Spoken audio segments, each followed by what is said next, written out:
Hartlike goeiemôre en baie welkom by vanoggend se aanlyn erediens. Mag dit so wees dat die Here jou kom ontmoet, daar waar jy ook nou aan hierdie erediens deelneem. Die Here het dit goed gedink om ons hier bymekaar te maak as sy gemeente in Christus, en deur die geskiedenis heen van die kerk en van die gemeente in die algemeen seën die Here ons met 'n woord van skepping, verlossing en seën.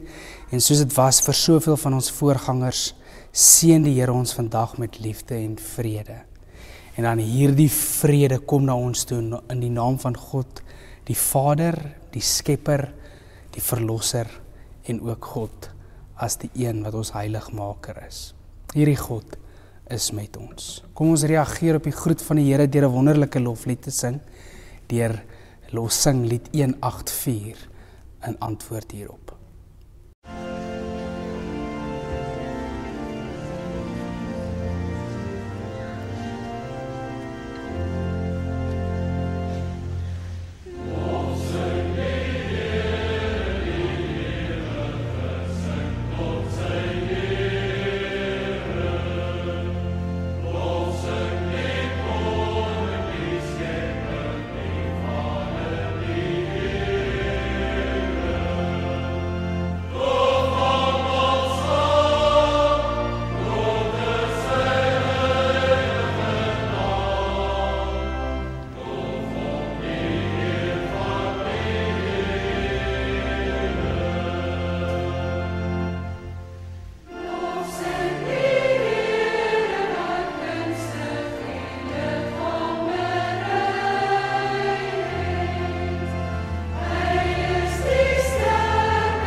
Kom ons word vir 'n oomblik stil wanneer ons so die Here se woord bedink vandag en ook daaruit ons rigting en ons koers en ons leiding van afvra. Kom ons vra dat die Here deur sy Gees ook ons oë en ons ore sal seën met 'n woord van wysheid en dat hy met ons sal praat. Wonderlike Here, baie dankie ook vir die woord. Dankie dat ons die woord mag hê en dankie Here dat ons dit mag bedink en dat ons bede is dat U deur U Gees ons vanoggend met U woord kom seën, dat U woord en dit wat U deur die Gees in ons harte wil laat wakker maak of herbevestig, dat U dit so sal kom doen ook, Here.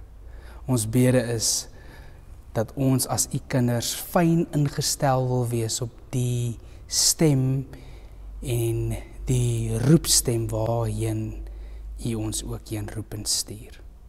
Here, hierdie gemeente waar ons ook al wyd mag sit, verspreid oor hierdie wêreld, luister ons vanoggend na U woord en ons sê, u gemeente van reg oor die wêreld, nie net hier in Johannesburg en Alberton nie, maar reg oor ons u kinders luister. Amen. Ons tema vir oggend, 'n tema wat wonderlik is in ons teksgedeelte. Ons tema is genade, sorg en liefdevolle herstel. En ons teksgedeelte wat ons vandag saam lees is 2 Samuel 9 en ons lees daar vers 1 tot 13, dis die hele hoofstuk 9. Op 'n dag het Dawid gevra, het daar nie miskien iemand uit Saul se familie oorgebly nie? Ek sou hom graag onder my sorg wil neem ter wille van Jonathan. Hulle het toe vir Siba, 'n amptenaar van Saul se hofhouding, na hom toe laat roep. Is jy Siba? Vra die koning hom. Hy antwoord, ek is u onderdaan. Is daar nie miskien iemand uit Saul se familie oor nie? Wou die koning weet. Ek wil hom 'n besondere guns bewys. Daar is nog 'n krepeel seun van Jonathan, was Siba se antwoord aan die koning. Waar is hy? Vra die koning hom toe en hy het geantwoord, hy is in die huis van Amiel se seun Makir in Lo-dabar. Koning Dawid het hom toe laat haal uit Makir se huis in Lo-dabar. Toe Mephiboset, seun van Saul se seun Jonathan, by Dawid kom, het hy op sy knie geval en voor Dawid gebuig. Mephiboset, vra Dawid. Ek is die onderdaan, antwoord hy. Dawid sê vir hom, moenie bekommerd wees nie, want ek het besluit om jou onder my sorg te neem ter wille van Jonathan, jou pa. Ek gaan al die grond van jou oupa Saul aan jou teruggee en boonop sal jy van nou af by my aan huis eet. Hy het weer voor Dawid gebuig en gesê, wat is ek tog dat die aandag gee aan 'n dooie hond soos ek? Dawid het vir Siba, die amptenaar van Saul, geroep en hom beveel, alles wat aan Saul en sy familie behoort het, gee ek aan sy kleinseun. Jy en jou seuns en jou slawe moet vir hom die lande bewerk en die oes insamel, sodat daar kos kan wees vir sy huishouding, en sodat hulle kan eet. Maar Mephiboset, die kleinseun van Saul, sal van nou af by my aan huis eet. Siba het 15 seuns en 20 slawe gehad. Hy het die koning geantwoord, ek is die onderdaan, ek sal doen net soos die koning my beveel het, en Mephiboset sal by u aan huis eet, soos u eie kind. Mephiboset het 'n klein seentjie gehad wie se naam Micha was. Die hele huishouding van Siba moes vir Mephiboset bedien. Mephiboset, wie se voete gebreklik was, het in Jerusalem gebly, want hy het van toe af by die koning aan huis geëet. 'n Aangrypende verhaal, 'n aangrypende gedeelte wat ons ook so hier in die profeet Samuel raak lees. Terwyl jy hierdie teksgedeelte gelees het, is daar miskien 'n karakter binne in hierdie verhaal met wie jy dalk sou sê, maar ek leef my in hierdie verhaal in. Miskien kan jy dalk weer 'n keer so in jou eie stil refleksie na hierdie diens weer bietjie hierdie teksgedeelte lees en jouself in die verhaal verbeel, maar met watter karakter kan ek vereenselwig? Ons sien in hierdie verhaal 'n klein bietjie agtergrond dat die koning Dawid se 'n toonbeeld of 'n voorbeeld, 'n kykie in sy ongelooflike deernis en gasvryheid wat hy teenoor hierdie gebreklike seun van Jonathan bewys. Nou ons moet onthou, op hierdie stadium in die verhaal is Dawid as koning gesalf en hy is lankal nie meer die herder, die skaapwagter nie, maar dat sy ryk het al eintlik groot gegroei in aansien en dat hy die koning is, en ons weet dat hy en Saul, Jonathan is Saul se seun, waar Jonathan en Dawid boesemvriende was, maar Saul en Dawid was aardsvyande. Dawid het letterlik vir sy lewe gevlug, omdat koning Saul hom wou doodmaak. En daar selfs psalms wat toegeskryf word, wat hy geskryf het, juist toe hy in hierdie tyd van Saul gevlug het. En dan begin hierdie gedeelte op 'n baie interessante en 'n baie merkwaardige manier. In die einde van hoofstuk van die eerste boek, hoofstuk 31, is Saul en Jonathan, Saul en Jonathan se Saul se 3 seuns, waarvan Jonathan 1 is, dood vir die aanval van die Filistyne. Het hulle op hulle swaarde geval en gesê, maar hulle gaan nie deur hierdie op so 'n oneerbare manier tot sterwe kom nie. Maar Jonathan het vermoed dat Dawid die een sou wees wat as koning gesalf sal word, en hierdie vermoede het dat hy as koning sal regeer, en hy het vir Dawid gevra om sy gesin, sy familie te spaar, en sou hy koning word, dat hy hulle nie sal leed aandoen nie, dat hy hulle nie sal doodmaak nie. En Dawid het hierdie belofte teenoor Jonathan gemaak, en dit lees ons in hierdie gedeelte. Hy wil guns of eer bewys aan Mephiboset ter wille van ook sy belofte aan Jonathan, wat Mephiboset se pa is. En op hierdie stadium in die verhaal kan jy hoor, dit is asof Dawid sit en dink by homself. Dit is bietjie rustig, bietjie kalmte, nie nou in 'n stryd of in 'n oorlog gewikkel nie, en hy dink by homself, maar is daar nie iemand uit Saul se familie wat oorgebly het nie? Dan is dit hierdie een gebreklike seun wat na vore kom.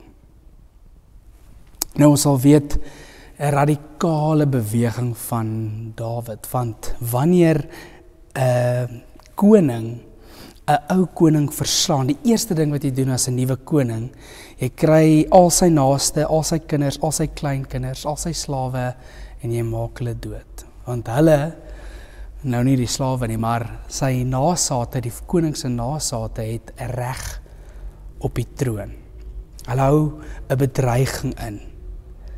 En wat kan gebeur is dat daar van hierdie nasate, vroue, kinders, kan moontlik 'n groepie vorm, 'n rebellegroep vorm, en in opstand kom teen hierdie nuwe koning. En die gebruik was, jy wis almal uit. En dan hoor ons hoe begin hierdie hoofstuk. Is daar nie iemand wat oorgebly het uit Saul se familie nie? Hy vra nie, is daar 'n ou met mag of 'n ou generaal of 'n vorige hoëgeplaaste nie. Sommer enige iemand. Want ek wil iets goeds doen om my belofte aan Jonathan na te kom. As gevolg van my belofte, hierdie verbond wat ek, my liefde vir Jonathan. Het gaan nie oor, in hierdie geval, oor Mephiboset nie. Dit gaan oor hierdie belofte, hierdie verbond. Het gaan immers eintlik nie eers oor Jonathan nie. Wat baie interessant is ook, is dat Mephiboset het reg gehad tot die troon. En mense sou sê, maar mense kan die gevolgtrekking maak dat dit moontlik is dat hy Dawid hom as 'n bedreiging kon sien. Maar Dawid tree dwars, heeltemal teen die grein van die kultuur van die dag op. En hy tree nie op met wraak en met geweld nie, maar met sagmoedigheid, met geregtigheid. En binne in hierdie teksgedeelte, en 'n tema reg deur die Bybel, is die Hebreëse woord gesed, wat beteken 'n onverklaarbare of 'n wederwysige, 'n onverdiende, eerder 'n onverdiende liefde en trou. Wat afhang omdat ek dit gedoen het, nie wat ek noodwendig terug ontvang nie. Ons sien in vers 1 en in vers 7 en in vers 3, ek wil goed bewys, ek wil hom onder my sorg neem, ek wil hierdie guns bewys. Alhoewel ons weet dat hierdie einste Saul waarvan Mephiboset 'n familielid is wat Saul se lewe wou neem. Ongeag tree Dawid op hierdie manier op. En wanneer ons by die doopvont staan, dan binne in ons tradisie, dan word ons, roep ons hierdie belofte, hierdie verbond. Alles gaan oor God se belofte. Dit gaan nie oor ek of die persoon wat iets gedoen het om dit te verdien nie. Dit gaan immers altyd oor hierdie belofte, die belofte wat God gemaak het. Mens sou eintlik kon sê dat jy die hele werk van God met hierdie woord na kan opsom, dat God kom na sy mense toe. Ons sien amper reg deur hierdie verhaal wat ons nou gelees het, sien ons hierdie merke, die tekens van hoe hierdie verbond uitspeel.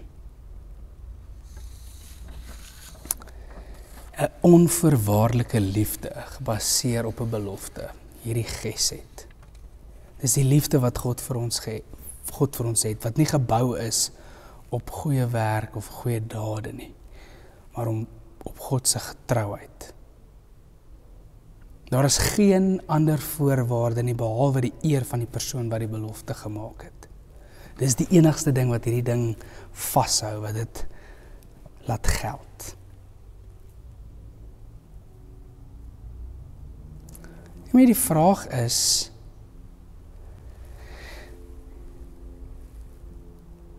dit is Dawid wat ons in hierdie verhaal raak gelees het. Maar wanneer ons na Mephiboset, Jonathan se seun kyk, dan is dit die ander belangrike karakter in hierdie verhaal. Hy is die enigste erfgenaam uit Saul se familie.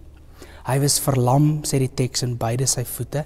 Nou jy gaan in 2 Samuel 4 kan jy die verhaal gaan lees waar hulle gevlug het juis.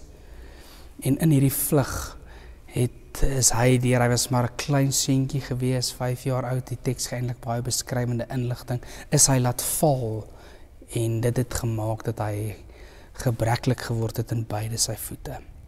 Dan die einde van 1 Samuel, die aanval op die Filistyne, waar Saul en sy wapendraer en 3 seuns eintlik hulle eie lewens beëindig. Toe hulle hoor Saul en Jonathan is dood, het hierdie familie gevlug.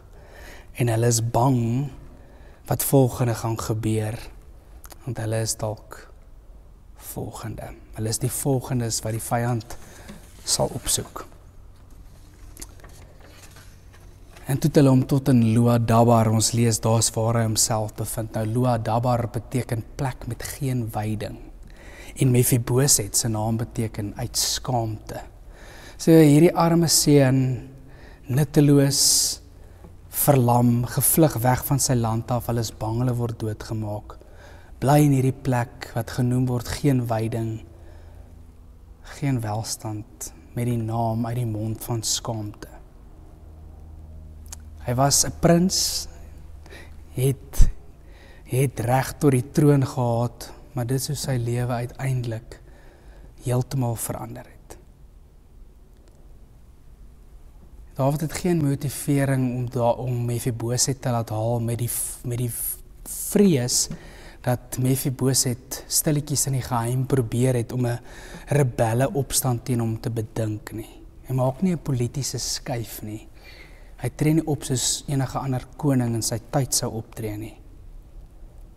Hy het nie te doen met 'n magtige prins wat hy aan sy kant moet probeer kry, wat hy moet uitoorlê nie. Hy wil aan hom hierdie guns bewys. En hy daag hierdie afvaardiging by Mephiboset se huis op, en ek dink as dit met jou gebeur, skrik jy jouself mors dood. Met hierdie opdrag, die koning wil jou sien, en dan reageer hy, en hy sê, hy val voor Dawid se voete neer, en hy sê, ek is u onderdaan. En dan hoor hoe mooi is Dawid se reaksie. Dawid spreek hom aan, deur sy naam te gebruik in die vorm van 'n vraag, amper vir hom te sê, maar Mephiboset, wat gaan nou hier aan? Moenie bang wees nie, moenie bekommerd wees nie. Seker 'n refrein wat van die mooiste woorde is wat ons reg deur die Bybel aantref. Herhaaldelik hierdie woorde. Moenie bang wees nie, moenie vrees nie. En dan maak Dawid aan hom 3 beloftes.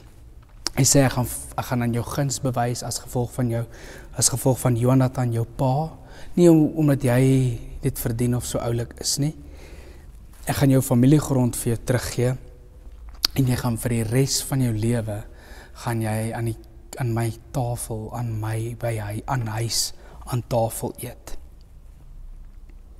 Nou grond herstel is 'n ou se grond is vir 'n Jood belangrik omdat dit iets van sy identiteit behels. In die antieke wêreld is status en rykdom gekoppel aan hierdie grond. En hy herstel sy eer en hy gee Saul se grond wat is eintlik Dawid se grond en hy gee dit vir hom terug. En dan weet ons in die antieke tyd ook dat etes, wanneer jy etes is nie sommer maar net etes nie, dit is altyd gelaai met betekenis. Om aan die koning se tafel te eet vir die res van jou lewe is 'n enorme eer. En dan reageer Mefiboset, wat wil jy doen met 'n hond soos ek? En wat interessant is, hy antwoord hom nie daarop nie. Hy sê vir Siba, maak seker al jou amptenare werk julle nou vir Mefiboset. Dit wat hy vir julle beveel, dit sal ons doen, sê Siba. Maar dan nog steeds sal hy aan my tafel eet. Heel aan die begin het hy gevra, is daar nie iemand uit Saul se familie oor nie. En hier sien ons aan die einde van hierdie verhaal het Mefiboset is Micha 'n seentjie gebore. So hy wis nie Saul se bloedlyn heeltemal uit nie. En wat ook interessant is, dat hy die teks herhaal dat Mefiboset steeds gebreklik in albei sy voete. Sy gebreklikheid of sy gebrokenheid gaan nie weg nie. En as ek myself, miskien is jy dalk 'n Dawid, een wat genade nodig het om genade of herstel of sorg aan iemand te bewys. Of miskien is jy Mefiboset. Ek dink meeste van ons is eintlik in ons gebrokenheid, word ons deur die koning gevind. Ons word nagejaag deur sy pursuing grace. Hy hardloop na ons toe, die beeld in Lukas 15 van 'n ryk pa wat 'n verlore seun inwag en hom inhardloop en hom omhels. Wat mooi is van hierdie teks is dat daai gebrokenheid bly daar, dit gaan nie weg nie. Hulle noem dit weer 'n keer aan die einde. Miskien is ons almal eintlik maar Mefiboset. Ons as mense het iewers tot 'n val gekom en ons gebrokenheid is altyd so tasbaar. Ons eie swakheid. Maar God aanvaar ons in ons gebrokenheid. Ons leef te gelyk regverdig en sondig, vergewe en geliefd, gebroke en swak. Alles aan die Here se tafel. En mag ek en jy hierdie uitnodiging ontvang, dat God as gevolg van sy trou, sy onvoorwaardelike liefde, wat hy beloof het, op grond daarvan dat hy getrou is, as gevolg van sy verbondsliefde, het hy ons kom haal en ons laat aansit en ons eer herstel. Mag die Here vir my en vir jou ook seën en mag ons dalk die een wees wat as ons hierdie genade en hierdie liefde ontvang, dit ook weier uithou dat mense daar ook daarin mag deel hê. Kom ons bid so saam. Amen.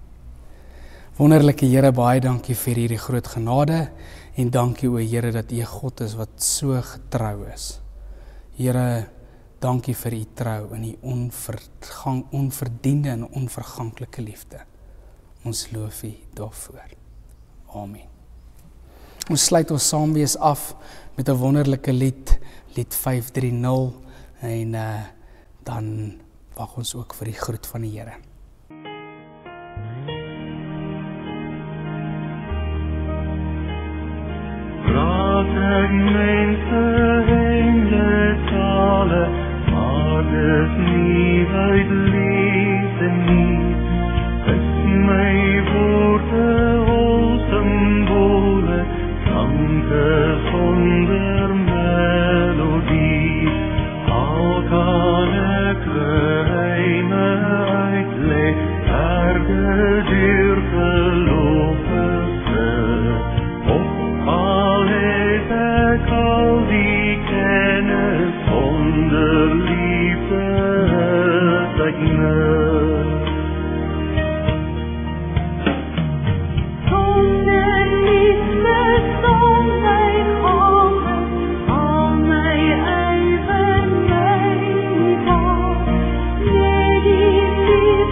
Geliefdes, ontvang ook so die seën van die Here.